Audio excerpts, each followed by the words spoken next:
Discover the art of finding serenity and balance amidst the chaos of daily life by participating in our online yoga course. Sign up to experience the transformative benefits of yoga. The link is in the description. If any one of them are missing, you will say, I'm not a complete human being in some way. So, the nature of life and our existence is such. What we think is… because our thought process and our intelligence has given us this wrong feeling that we are the center of the universe. No, the existence is not human-centric. We're just one tiny little creature. Significant though. Significant we are. Because of our ability to be conscious, because of our intelligence, we have become significant, but only in our experience.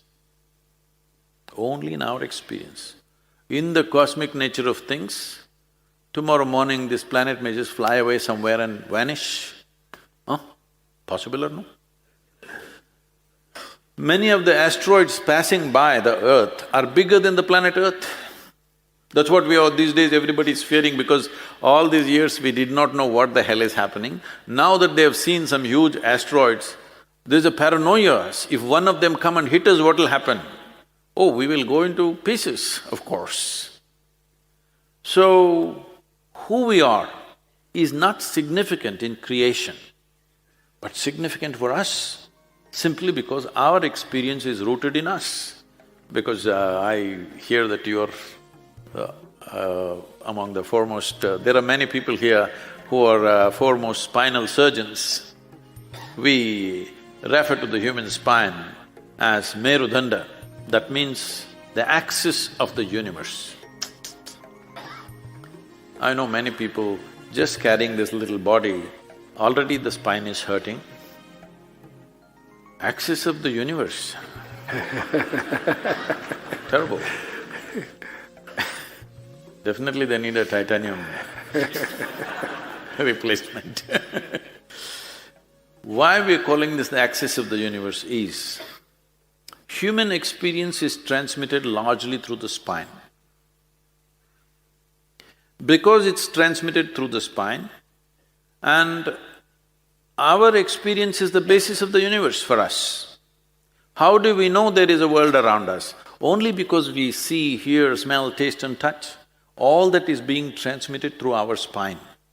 So, universe exists not because it is there. It exists for us only the way we perceive it. Maybe an earthworm doesn't know there is a moon. Hello? Most probably he doesn't know. He definitely knows there is a sun, I know. But he may not know there is a moon because it may not have any relevance for him. A bird may not know there is a cosmos and he doesn't care probably. But we know all this simply because of our enhanced perception. And this perception is being transmitted. In the process of evolution, one of the most significant steps is… I'm sorry, I'm talking to doctors, but… should I? One of the most significant steps in the process of evolution is the making of the spine or the vertebrae as it is. Why such a thing happened is, when our neurological system started evolving, somewhere the intelligence of life realized it needs protection. When we say our visual apparatus, this is a very complex eye. It is able to distinguish minutest differences in many things which most other creatures on the planet cannot do. The first… even now this sea life exists, there are certain fish in whom there are photosensitive cells. They can just sense there is light, they cannot see anything. That's the first eye. It's being taken as the first evolutionary eye, must be this fish, because it can see light and darkness, that's all. From there, these sensory organs, these neurological developments have been phenomenal. And the richness of our experience is mainly because of the sensitivity of our neurological system. This needed protection, it needed a conduit. So the spine came up Another significant aspect of ecological process is, from a horizontal spine, it became a vertical spine. So in yoga, there's a whole system of yoga just training you how you can keep your spine erect, to be aligned always. You're standing, sitting, running, doing whatever you want, but you are conscious where your spine is all the time, because this determines how sensitive you are to life. Because your whole experience of life is being transmitted. And our experience of the universe is just the way we experience it, we don't know any other way. Because of that, this is the center of the universe. In the sense, it's like this. See, now this hall, we can see the walls. Now, we can say which is the center of this hall, either that one or this one, we can debate a little bit. But when you cannot see the boundaries of this hall, this is universe, you cannot see the boundaries, I can fix the center wherever I want. Wherever there is intensity of experience, that's my center. So, human spine is seen as the center of the universe and also the axis of the universe, depending upon how sensitive you make it. Accordingly, the enlargement of your experience, the enhancement of your experience of life happens, your perception is enhanced beyond your sense perception. Even to go beyond senses, still the neurological basis is very, very significant. This is the reason why we are saying only a human being can realize. The other creatures are not equipped to realize because their neurological system is not sophisticated enough for that. Sadhguru, in the video we saw the Dhyana Linga, and it is always said that you have consecrated a lot of energy into Dhyana Linga. But we would like to know what is this energy, because if you take the 3,000 people here, we know that there are some people with high energy and some people with low energy. So is it that they are born like that or they are manufactured like that? It depends, what was their breakfast? Pongal and no coffee. After Pongal you need degree coffee. Degree coffee. So what do you mean by this energy, which you can take it and keep it in a different place, and how do you get energized? People also say, I heard you say that you sleep only for 2.5 hours. So can you tell us the secret? That was at one time. The first 25 years of my activity, on an average I slept 2.5 to 3 hours a day. These days, becoming a bit lazy. Anywhere between 3.5 to 4.5 hours I'm sleeping. More by… not because of my age, for sure, because nothing has changed that way within me. Just that one thing is, these days nutrition is bad because I'm traveling so much and I'm particular that the food is in a certain level of freshness. Once you leave India, most of the food that appears on your plate is minimum 3 months old. It's very difficult to get something which is fresh. So that makes me go skip meals all the time. I think due to lack of daily nourishment. I get nourishment, once in 2 days, 3 days I get good nourishment, but there is no daily nourishment simply because of excessive travel. I think because of that there is a bit of slackness. I think if I eat well for 2-3 months, I'll be back to 3 hours easily. So, why does one person need… well, by prescription these days, 8 hours, is it? 7 to 8 hours. 7 hours sleep. Okay, 7 hours. And why another person can do with half of that? See, one thing is, as we already went through, the very physical body that you carry is just the food that you've eaten, isn't it? You are looking at food only as protein, vitamin, mineral like this. But we're talking about a food chain, that means they're all different kinds of lives. What we consume is another form of life. Every animal consumes another form of life. This is the way the food cycle is created. So in what condition that life is will determine in what condition your life is in many ways. So if food appears in front of me, if I just look at it, people have prepared it with elaborate care, if I just look at it, I say no. He says, no, Sadhguru, this lady has brought it, she's a very good cook, she's very tasty. I just look at it and say no. Simply because it's not alive enough for me. It may be tasty, but it's not alive enough for me. If it's not alive enough, I will not consume. If you're just conscious of this one thing, you will see your sleep quota will go down. Another thing is, most people are eating at least 50%. 50% means 100% more than what they need to eat. Yes, you will do one thing. As an experiment, just try this. Whatever you're eating, cut it down by 50%. If you're eating, let's say, 2 kilograms of food, cut it down to 1 kilogram and eat variety of foods, you will see you will neither drop weight, nor will you become weak, nor will you become less energetic. Only thing that'll happen is, your sleep quota will go down.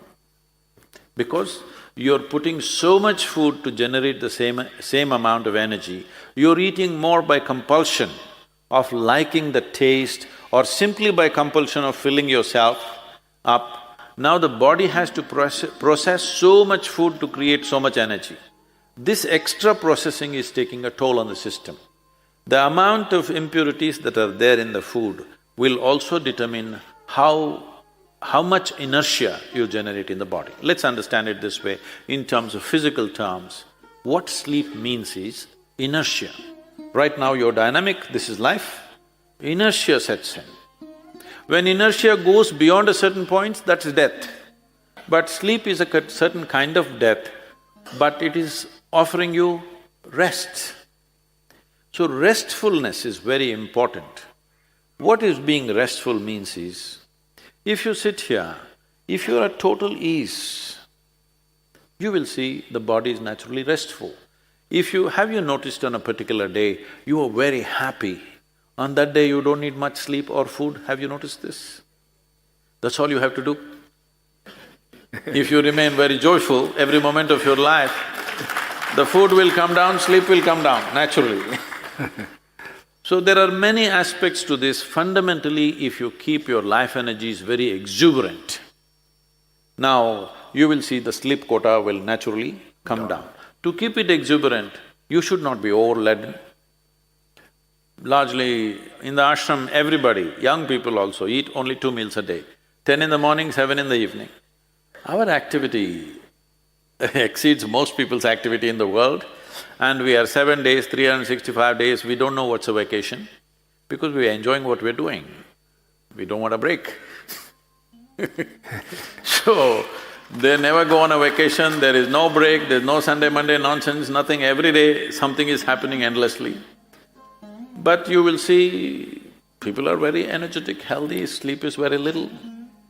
So, energetically, a human being can be at different levels. Why this is important is, see, what we call as life is just a combination of two things, a certain amount of energy and a certain amount of time. When it comes to time, it is ticking away for all of us at the same pace. Clock doesn't run slowly for me, faster for you, there's no such thing.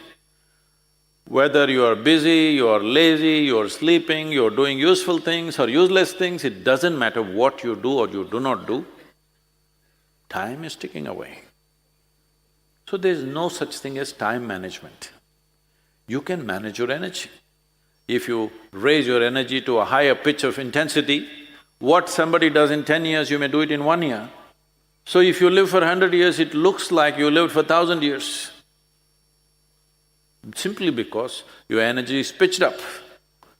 This every human being can do. The whole yogic system is… one dimension of yogic system is just towards this. If you sit here, even if you simply sit here with your eyes closed, you don't sit here in a static way. You sit here in a dynamic way. You never become static, because static is called as death. If everything becomes static, that is death. If inertia really sets in, that is death. So sleep in yoga is seen as death. You die every day. How long do you want to die in a day? You really must use this word for yourself. Don't tell anybody, I'm going to die. For yourself, how long do I want to die in a day? 8 hours a day if you die. 1/3 of your life you're dead. In 24 hours, 8 hours you're dead means 1/3 of your life dead. Another 4 hours goes into eating, sleeping, eating, toilet, bath, this, that. Where is the time to live, I'm asking? So, if life is precious, the most important thing to do is keep your energies in an exuberant way so that life becomes more, life feels enhanced. Because you cannot enhance time. Maybe you can live a few years longer, but you can't slow down time for yourself. Do what you want. Do whatever you want. Time keeps rolling. As you sit here, since you came and sat here, you're about an hour and a half closer to your grave. It's a diagnosis. That was not me, okay?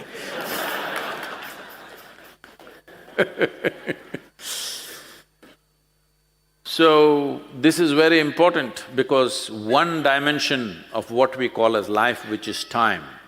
See, in Tamil language, this is very good. When somebody dies, we don't say he is dead, we say kalamaitanam. Simply means his time got over.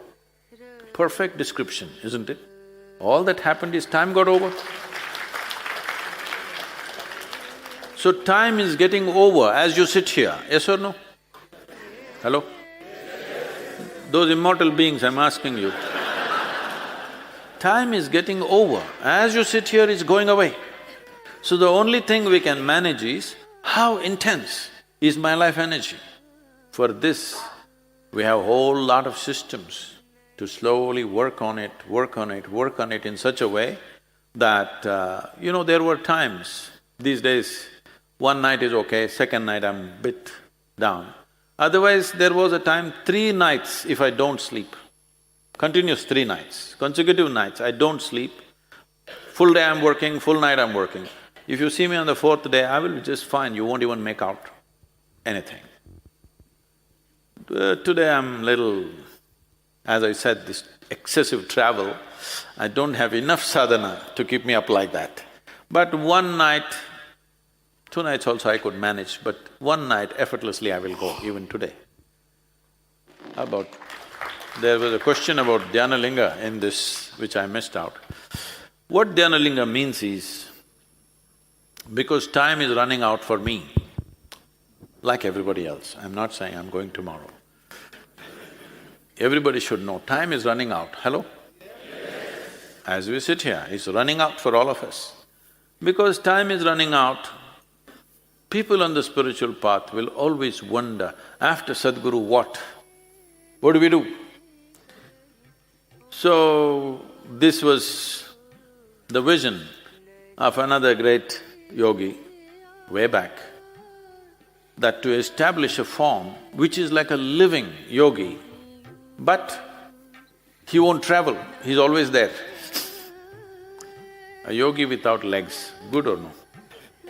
That he can't go anywhere, but a full-fledged being with all the 7 chakras and everything, full-fledged. Only thing is, he doesn't ask for food, good. He doesn't sleep, good. And he doesn't die, very good. And he doesn't go anywhere, very, very good. So that's the kind of yogi we created, who's sitting there right now. He can't walk, he can't talk, he won't eat, he won't die. Good or no? Insurance for future. Sadhguru, you said about Kalamanar, his time is over. So is that time a finite time for all of us? Because medically, there is so much of billions of dollars being spent on trying to extend our life. So if we think that there is a finite time for everybody, so is this a wrong process of thought process to work on for research, or is it a futile research? See, if all these idiots live forever, what do you do? The chant that I did in the beginning, Jananam sukadam, maranam karunam. Death is a great compassion if it comes at the right time. If we really want to punish you, let's say we won't give you death sentence, we will give you a deathless sentence. You cannot die. You will suffer much more than death sentence, isn't it? Yes. So, only a fool who is inebriated either with money or hormones thinks he wants to live forever. You understand? Either money has blinded him or his intelligence has been fully hijacked by his hormones. Such a fool wants to live forever. Otherwise, it's very nice that you come, you live a full-fledged life and you go gracefully. It's wonderful. But we want to live a full life. What does a full life mean? Full life does not mean 1,000 years. Full life means everything that is there for a human being to explore, know and experience must happen in this life. It's very important. A full-fledged life. So for this, how long can they live? People are investing billions of dollars. They don't have to. If they invest a couple of hours a day, we can make them live a full life. In the sense, both in terms of experience and time. In terms of time, because our birth has a relationship with the cycles of the sun and the cycles of the moon, I will not go into the detail of this will get too complex. But to put it very simply, only because our mothers' bodies were in sync with the cycles of the moon, we are sitting here today, yes or no? Huh?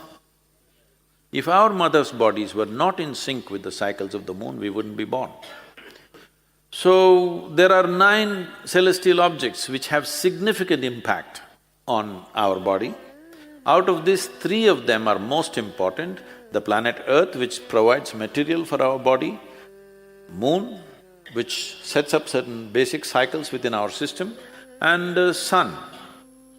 Everything here is solar-powered. If one moves within you, these cycles are happening. In a female body, it's very obviously happening. Even in a male body, it is happening, but not so visible because a man is supposed to fend for the humanity, a man is supposed to take care of the survival. Today, life has changed in the world simply because of technology, not because of liberalism, okay?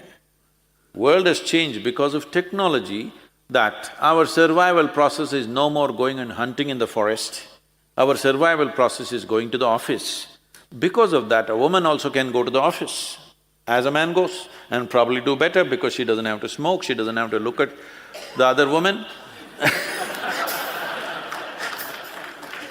So she is far more focused on her work. Maybe she's more productive in the workplace. But man was structured by the nature. If we lived in the jungle, then man would be very important for survival. She would be important for other things. So if you look at the cycles, the lunar cycle is the shortest cycle that we have. There are other kinds of cycles, I will not go into the mathematics of it, but the largest cycle we can go into the solar cycle, which is 12.25 years long. So, whole yogic process on one level is focused towards taking the body from a lunar cycle to a solar cycle. From a 28-day cycle, we want to slowly push this into a larger cycle where our cycles are 12.25 years. If that happens, the system becomes a total ease. Physiologically, psychologically, you come to such a state of balance. We have specific practices to move a person towards the solar cycles. These are called Surya Kriya. You start doing this so that gradually you imbibe a certain dimension. These dimensions are always on. The influence of the sun, the influence of the moon, the influence of the planet is continuously on us. Which will we allow to maximize within ourselves? A woman within the childbearing age, her influence, influence of the moon is very heavy on her, that is a responsibility that she has. That's why we are alive, that's why we are born, that's why we are here, because a woman's body was made like that. But over that, her life cycle also changes and she can also move to others. Even during the childbearing age, she can leave the reproductive system in that cycle and move the rest of it away. It is very much possible for a human being to do that. So, as this happens, 1008 cycles of the moon is considered a full life.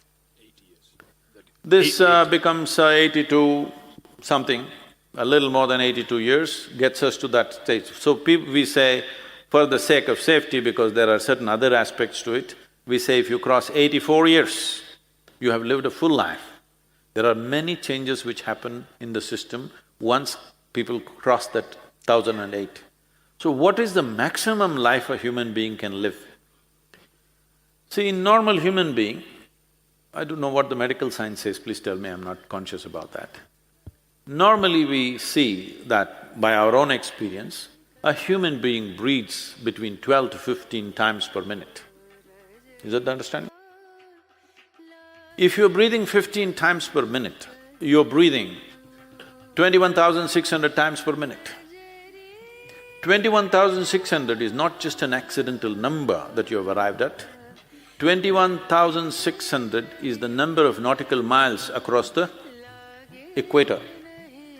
And for every longitude that you have, between one longitude and the next longitude, the space is 60 nautical miles. This is considered as a minute. Anybody who is an aviator or a navigator knows this. We call the space as a minute, because that's 1 minute. And our breath and the cycles of the planet are very closely connected. If we drop our breathing to 12 on an average, suppose by doing the right kind of practices, you bring your breath to 12, we say you will live up to 108 years of age. If you drop your breath to 9, we say you will live up to 124 years of age. If you drop your breath to 6, we say you will live up to 164 years. If somebody comes to a state where they come to a static breath, no breath for long periods of time, that means it's almost like you're hibernating and being reborn. Such a person, we call him a nirmanakaya, that means he recreates his own body. He goes into hibernation states and recreates his body. For him, we don't fix a time span, it is his choice how long he lives. Till he has a certain purpose, he may live and he will die when he's well. He will not die because of ailments, he will not die because of something, he will die when he is well. So, this is not like an absolute thing, this is a general trajectory of life. Sadhguru, we are having a lot of young doctors here, so I would like to ask 2 or 3 questions on behalf of them. You said that in Isha Yoga there is no weekend. If you tell that to young doctors, they think there is no life. Because sadly, due to WhatsApp messages and Facebook and all the things that come, there's a big problem for the younger generation on work-life balance. So how did you manage to make a weekendless week? I'm just asking it in a selfish way for my hospital, yeah.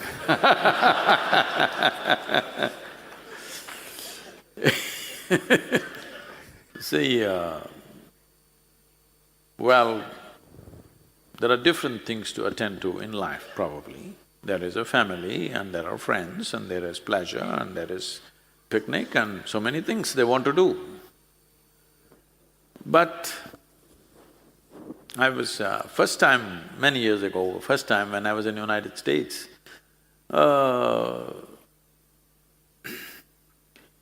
they took me to restaurants which was TGIF. I said, what's TGIF? They said, thank God it's Friday. I said, what?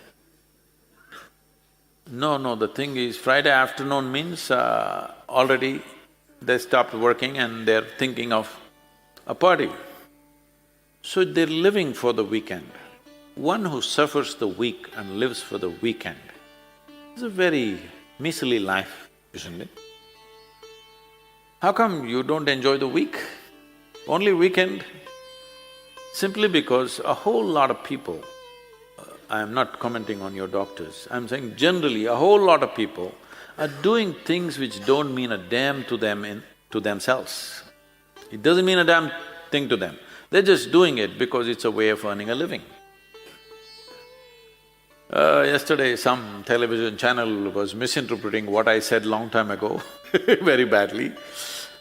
I said, when I was 10 years of age, I told my father, who was a very ardent physician, not a simple physician, very ardent.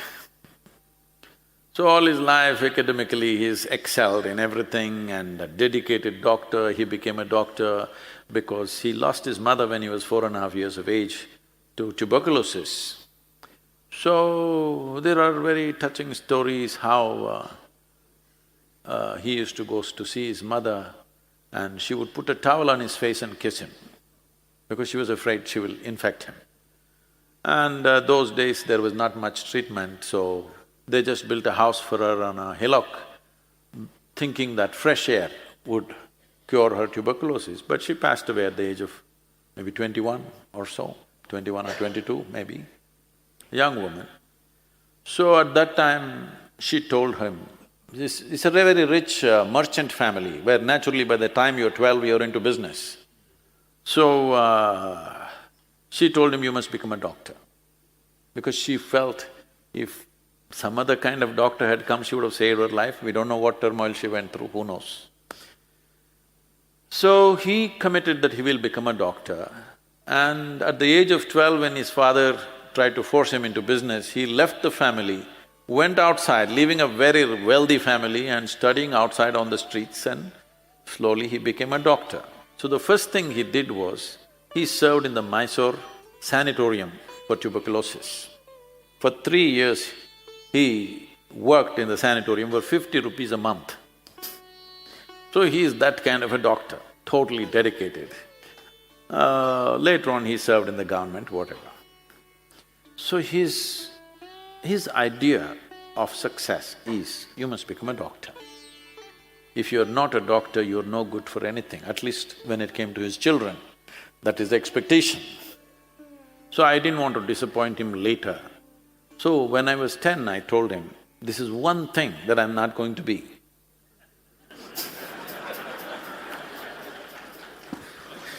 Did you know the future of doctors even then, or? No, so all along my father was always worried that I am not getting trained for anything specific. See that there were many signs of opening. Walls were coming down. Many initiatives were taken to open up the world, which I think brought many benefits. If we look around the world now, there are many signs of closure. Walls are being constructed, there are many policy measures being taken by many governments, closing borders to persons, closing borders to goods. I wonder if I may ask how you see all this? See, yes, it's true, you're seeing that as a global situation, but we need to understand this. Bringing down walls without bringing down economic disparity is not going to work.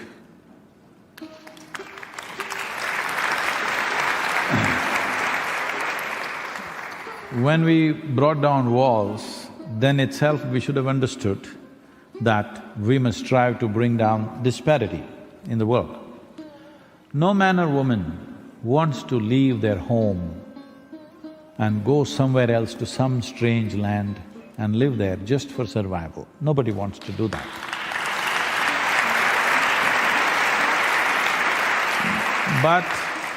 But it is estimated that in the next decade, there could be about 1.7 to 1.8 billion people moving or migrating. When that many people start migrating, your wall is not going to work anyway. Wall will work when they're in a few thousands, maybe a million, but when they go to a billion, your wall is not going to work, it's going to be a tragedy, because now you see a stream of people coming. Well, can every nation just open up its borders and say, welcome, live on the streets? Not possible, yes? So the thing to do is, which I've been striving to do and I'm failed to do, is in the last 25 years I've been trying to bring some key people in the world together so that this initially we started as 1%.com, and I try to create a board, and every time we are about to do it, some warlike situation comes and some nations back away and it never happened, all right? The idea was just this, 1% of what we invest in our defense forces, as we call them, arms and armaments, what we invest, if we contribute and we institute a board of people who are from responsible businesses to be given as soft loans to these businesses to start enterprises in impoverished societies where it's not profitable to do business. A business will naturally try to do business where it's most profitable. You cannot ask them to go and do business somewhere in one corner of Asia or Africa because they are looking at their profitability. Essentially, this attitude is because money is expensive. The money is expensive. If you give them a softer money, which is not expensive, for a gestation period of 12 to 20 years and very soft kind of cushion for them to develop an enterprise, develop the talent and create industry and business in impoverished societies, the reason for these people to migrate will go. Instead of making that investment, you invest in putting up walls, you will see walls will work to a certain point. I'm not even saying it's wrong, because the sovereignty of a nation is essentially determined by the geographic borders. I'm not saying every nation can open up and let people inside, it's not possible to do that. But you will not be able to control it this way, nor is it very humane to do it that way. So the only way is, in some way we must see how economic disparity is lowered. We cannot level it absolutely, it's very, very far away, leveling it. But if we strive in the next 10 years, if there's enough investments going into various parts of the world from where people are migrating, if you start businesses there, if you start enterprises there, if you start economic activity there, then the need for them to go elsewhere to make a living could be reduced and migrations could be controlled, because nobody wants to leave their homeland if they can make a living there.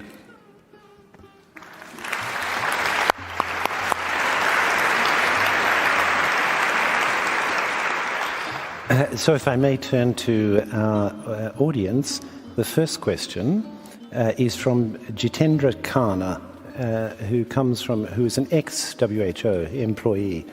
And the question is, physicists have concluded, as of now, that the universe is deterministic. So, is there free will for humans, or is free will an illusion?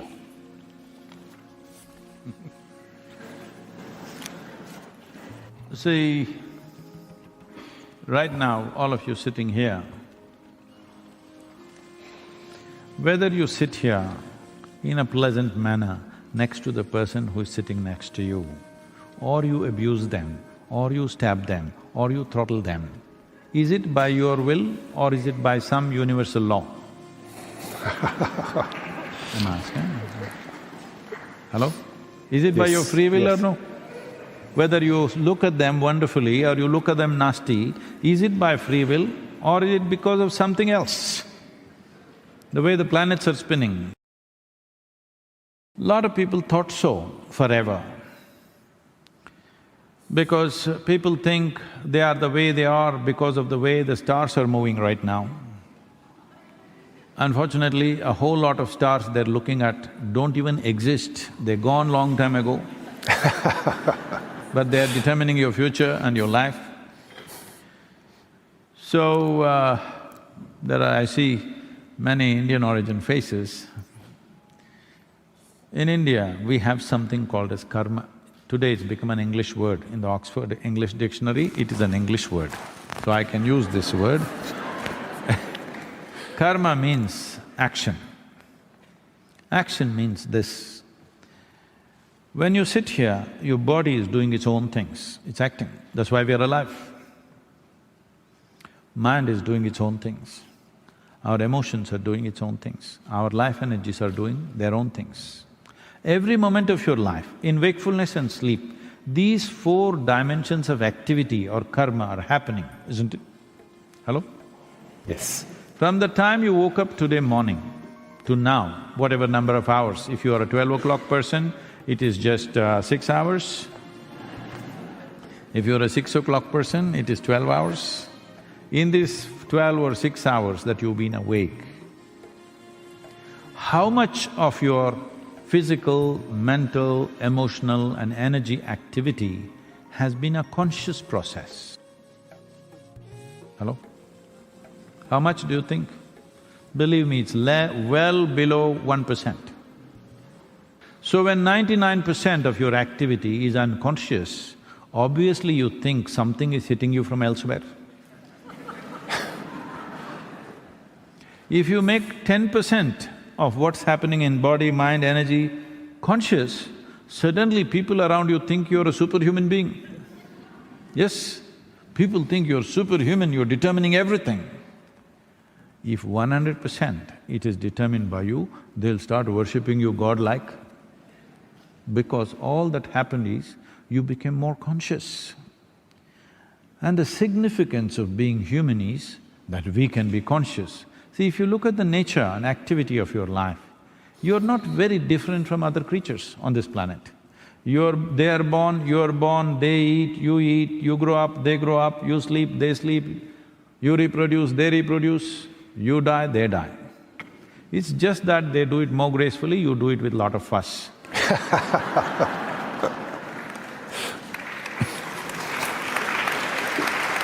So, your activity and the life that you do is not very different from other creatures. Only thing is, we can do the same things consciously. That's all the big thing about us, isn't it? Hello?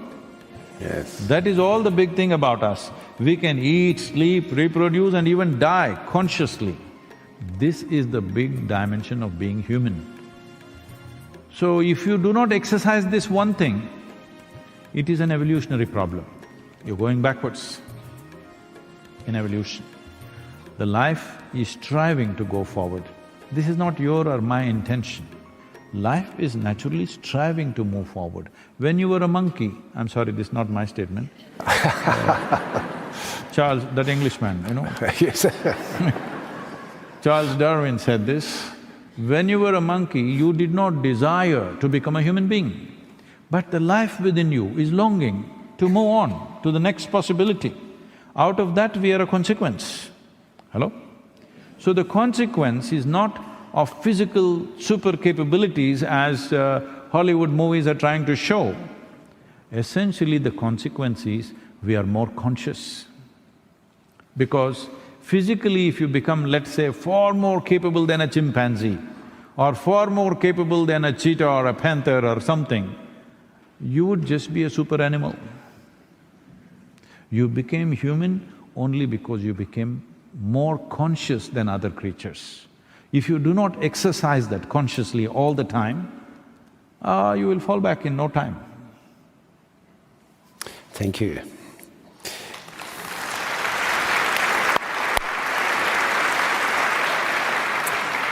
So now we have a question from Nilufar Bawa, former employee of the Global Fund to Fight AIDS, Tuberculosis and Malaria. What is the future of our planet? We are running out of water. The glaciers are melting. What happens when we run out of water? Will mankind and life go extinct on Earth? We are not running out of water. Million years ago, how much water was there on this planet? Still the same amount of water is here. Only if some men go off to Mars, they will take some water and go. Yes. Otherwise, the same amount of water is here, it's not gone anywhere. It's not where you want it, That is something that you need to look at. Why is it? Why is water going away from human habitations? Why is it lodging itself somewhere else? Obviously, we are not living the way we should live. Very simple. Hello? We always went in pursuit of water. Where there was a river, civilizations developed. But now water is trying to move away from us. We must be doing something fundamentally wrong. Hello? Isn't it?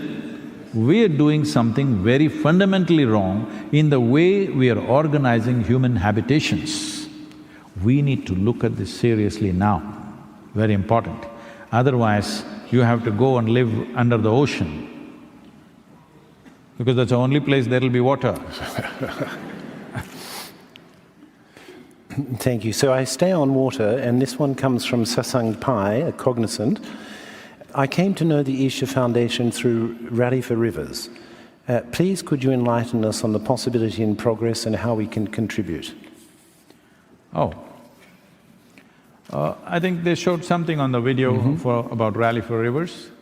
We made a 760-page policy recommendation as to how Indian rivers should be managed. Because on an average, all Indian rivers on an average have depleted about 40% in the last 70 years. Some rivers have receded over 60 to 70%, major rivers. We must understand this, the European rivers are of a different nature and Indian rivers are of a completely different nature. Here largely the precipitation comes in the form of rain and also snow. And glacial water is probably the main source. I believe about 55 to 60% of European rivers are coming from glacial waters. In India, only 4% of river water is glacial, rest of it is forest-fed. River is not the source of water in a tropical land. River is a destination into which the water comes. The only source of water we have is monsoon. And this monsoon pours down in 45 to 50 days in a year. What comes down in 50 days? All in the form of water, not in the form of snow. Because snow will pile up and stay for 2 months and slowly melt and trickle into the land. That is not how monsoons come. Monsoons come like a torrent of water, all liquid. So how do we hold it? We were holding it because there was substantial vegetation everywhere. So vegetation and the richness of the soil held it and slowly let it go in the form of streams and rivulets which all joined together and became a river. But we have removed green cover in such a way, if you have flown over India, if you fly from Delhi to Chennai or Bangalore, if every 5 minutes you look down, it looks like one brown desert, except for the Western Ghats and a few patches here and there, rest is all farmed totally. Because there is no vegetation and there is no richness in the soil, we are not able to hold the water. When the rains come, there is flood, otherwise there is drought. At the same time, at the upper regions of the river, there is flood, the lower regions of the river, there is drought at the same time, at a given time. This phenomena is happening mainly because of removal of vegetation. To what extent means you must understand this. For example, Ganga Basin, where it accounts for 25% of India's geography, 33% of India's agriculture, we have removed 92% of green cover in the last 60 years. What's the plan? So Rally for Rivers mainly is pushing towards putting back at least 1/3 of the green cover back on the Indian subcontinent. So right now, as a sample of that, we are doing one short river which is 54 kilometers, which unfortunately became notorious as the suicide capital of India, which is called as Yavatmal in Maharashtra, where maximum number of suicides happen. Almost every third family we meet has had a suicide in their families. So we have taken this up hands-on project, where recently the cabinet approvals have happened and we are working on the ground. Our volunteers are meeting every family, 9,600 families in the Yavatmal region are being contacted and given a cell phone number. In case of any distress, they can get back to us. The fundamental is to change them from regular farming where there is no scale. They're just scratching land which is 2 acres, 3 acres per family. They cannot invest enough in a 2-acre land. If they invest, they become debt-ridden and drives them towards suicide. So we are seeing how to make them an integrated way of approach and also towards agroforestry, which will revive the river. A larger project that's coming up, which all of you can participate in whatever way you can, because we need a big push for this, is called Kaveri Calling. Kaveri is a river which flows mainly between two southern states, Karnataka and Tamil Nadu. These two states have been at war with each other as to who should drink more Kaveri water. See, if there were 2 glasses of water for both of us, we will drink our water and be nice to each other. Suppose there's only 1 glass of water between the two of us, we're nice people but we'll fight. Yes or no? Probably. But Yes, I'm sure you won't. No, if there's no water, I will also fight.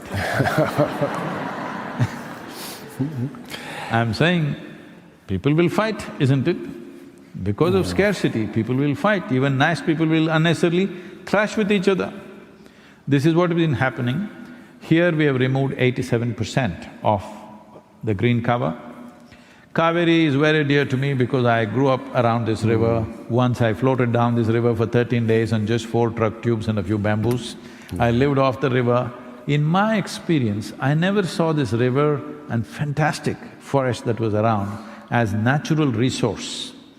I always experienced this as a life larger than myself.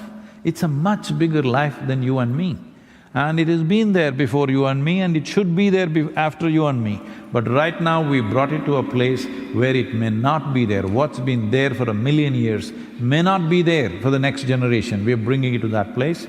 Right now the scientific studies show Kaveri has depleted 46%, but I don't agree with this because they are taking the monsoon flow also as the volume of water.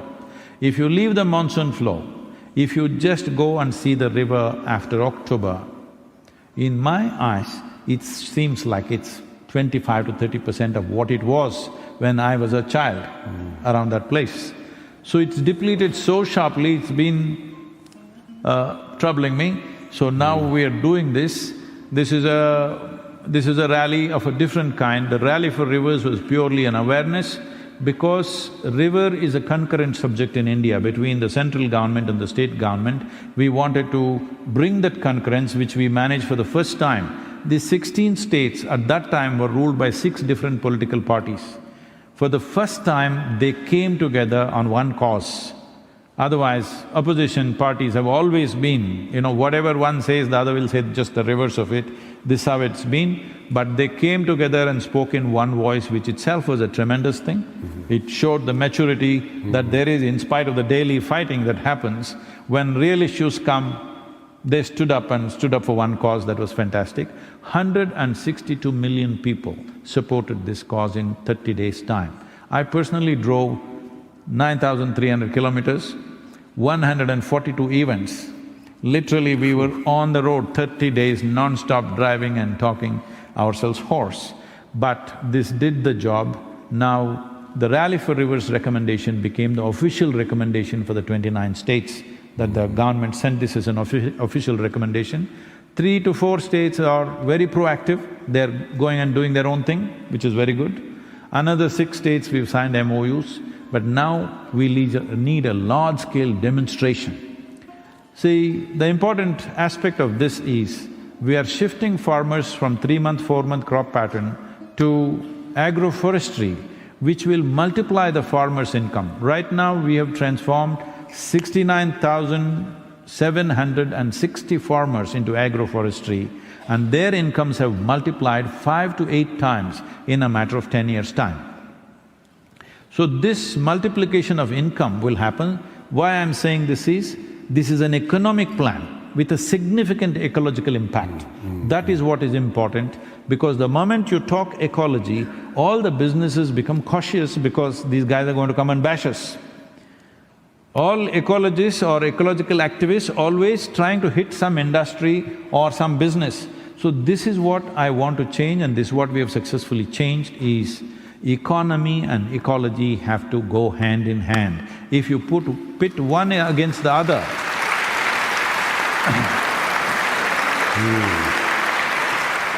If you pit one against the other, economy will win hands down, ecology will be battered. So that is what has been happening, especially now in India, because we are looking for an economic surge. We are talking about becoming a $5 trillion economy. When we go like this, there is a possibility ecology could be trampled. So we are working with the governments because it's very, very important. This is something always, at least in India, the people who represent ecological concerns have never worked with the governments, always against the government. If you're serious about doing something, you have to work with the government. There's simply no other way. Well, there may be compromises because they have their own concerns, they have their own political and budgetary issues and various other dimensions are there, not just some ideal that we hold. So this is a new trend that we have created, that ecological concerns are not of… People have always treated like this, economy is today's concern, ecology is tomorrow's concern. I'm saying ecology and economy are today's concern and they have to go hand in hand. So if you want to support in some way, Kaveri Calling will start in September. Just to tell you how it is being done, this time we are on a motorcycle. A group of us are riding down 1,500 kilometers, nearly 1,500 kilometers down the river, camping on the river, creating about 35 events along the way. We are asking for the governments to give an incentive for farmers to shift from regular farming, which destroys riverine terrain, into agroforestry. This is yet to happen, both the governments are examining the budgetary proposals that we have given. Whether it comes through or not, if it comes through, we will go propagating the benefits the government is offering, the incentives. If it doesn't, we use it as a people's movement to push the government towards that policy, but this has to be done now. What I see is, if we don't do this in the next 12 to 15 years' time, I think particularly southern region, right now it is the most water-distressed region is Tamil Nadu, and it's also entering Karnataka in a big way. I think it's a clear manifestation, we don't care a damn about our children and their children, how they live here. It's a very clear statement as far as I'm concerned. I don't want to leave that statement. Thank you.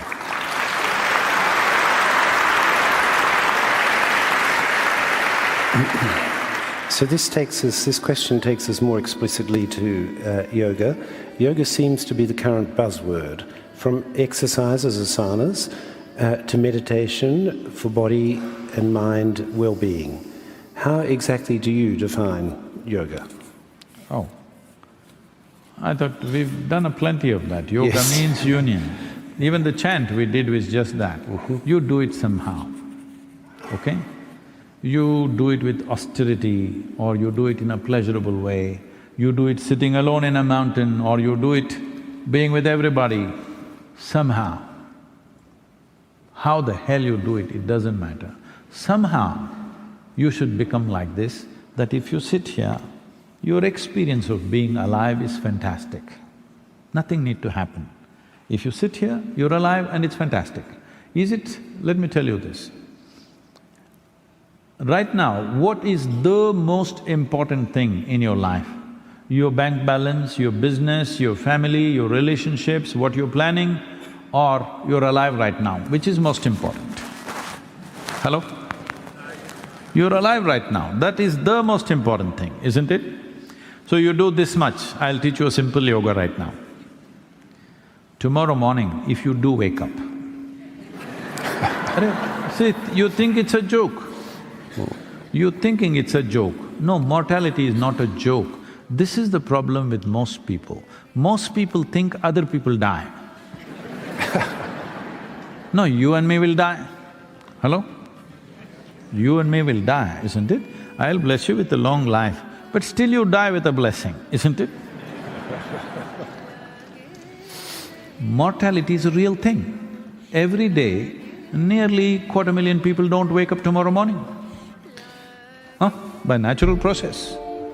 So in case you wake up tomorrow morning, check if you're still alive. If you are, will you give yourself one big smile, you're still alive? Hello? Hello, will you do that?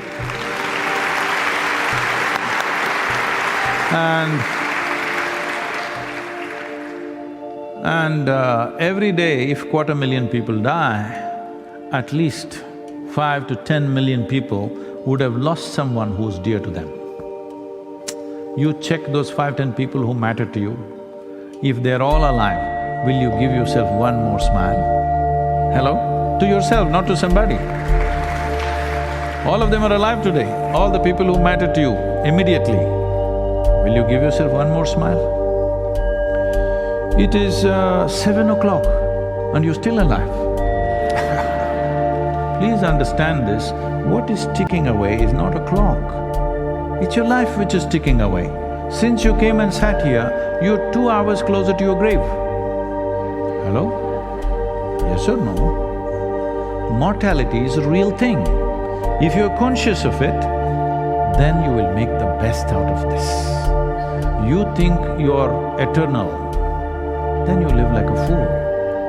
You have time for all kinds of idiotic things. If you know life is ticking away, you will do the best things that you can do, isn't it? Hello?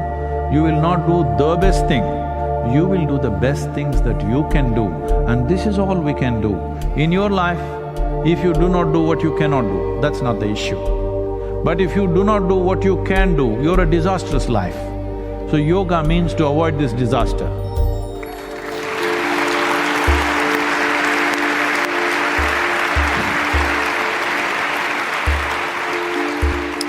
So, this question takes us to education, and it comes from Meenakshi Bana of the Bluebell School International in New Delhi.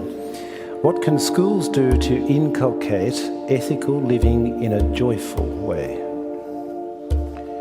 The moment you have lot of ethics, your face becomes long. Because it's like this. Let's say there is an ethic, thou shalt not kill for me. So I'm just holding my hands back, but I want to kill. But why do I want to kill? Why is it that I want to kill? We must look at it more fundamentally, isn't it? Rather than stopping it with a value that I set for my… no, I'm not going to do this, I'm not going to do that. So please understand this. Just try this right now. Shall we try an experiment with your mind? Next 30 seconds, nobody should think of a monkey. Try. Please close your eyes and try. Oh, only monkeys, isn't it? This is the nature of your mind. In your mind, if you say, I will not, only that will go on. Why are you making life so difficult? Why do you think you are born wrong and you have to be fixed? No. You think creation has made a mistake with you? Hello? You think creation has made a mistake with you? No. It's fine, the life the way it is fine. You become something because you imbibe all kinds of nonsense from other people. You call this religion, you call this education, you call this morals, you call this values, you call this philosophies, ideologies. For religions and ideologies and philosophies, we have killed more people than for crime, isn't it so? Hello?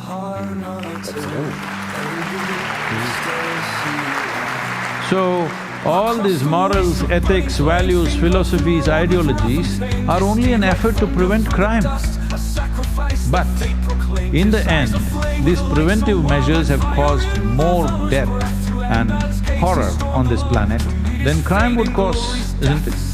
So why do you think I would like to steal what is in your pocket? I don't care, first of all. Why are you telling me thou shalt not steal? I never thought of stealing anything from you.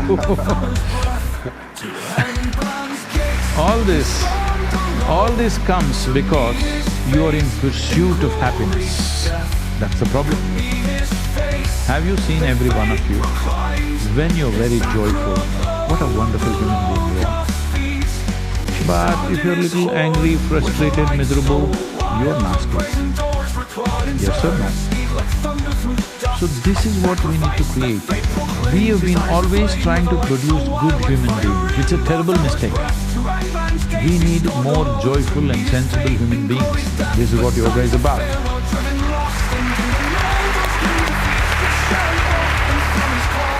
Joy is an insurance. Joy is an insurance. When you're joyful, you want to kill somebody? Hello? Only when you're miserable you want to kill somebody, isn't it? Thank you. Now, I think if I'm reading, we're coming to maybe you have one last one, perhaps? Okay. There are many questions, but a last one from Hiranjani Biz. Spirituality, and I think you've just been addressing this to some extent, spirituality and religion often are often misunderstood at all levels. How could you explain the difference and the overlap in easy to understand terms? Spirituality and religion. See, if you say I'm religious, you naturally identify yourself as a believer, isn't it? Hello? That you believe something, whatever that is. What is belief? Let's look at this. Something that you do not know, you assume. And if 10 of us assume that, this is my religion. If